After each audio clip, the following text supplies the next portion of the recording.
গৰাখনীয়া বা উত্তৰ পূৰ্বাঞ্চলৰ ভূমিস্খলন সমস্যা লৈ যিখন কমিটি গঠন কৰা হৈছে এই কমিটিৰ প্ৰধান লক্ষ্যই হ'ব বিজ্ঞানসন্মতভাৱে গোটেই নদীসমূহৰ অধ্যয়ন কৰি এটা ডিটেইল প্ৰজেক্ট ৰিপৰ্ট প্ৰস্তুত কৰি ইয়াৰ স্থায়ী সমাধান উলিওৱা। গতিকে আগন্তুক দিনত এই বিষয়ত ভূটান চৰকাৰৰ সৈতেও ভাৰত চৰকাৰে আলোচনাত মিলিত হ'ব। কাৰণ আপোনালোকে সকলোৱে জানে অধিক সংখ্যক নদীয়ে পাহাৰৰ পৰা আহি ভৈয়ামত ব্ৰহ্মপুত্ৰত পৰিছে।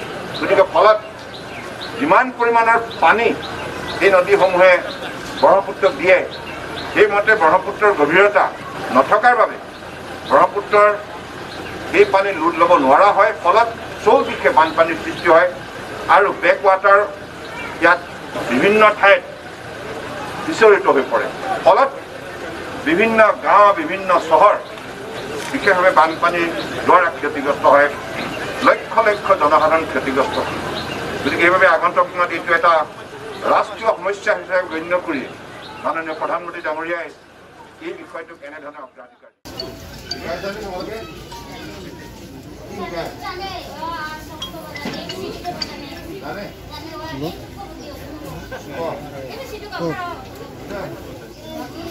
Nuapara sudah. Nuapara.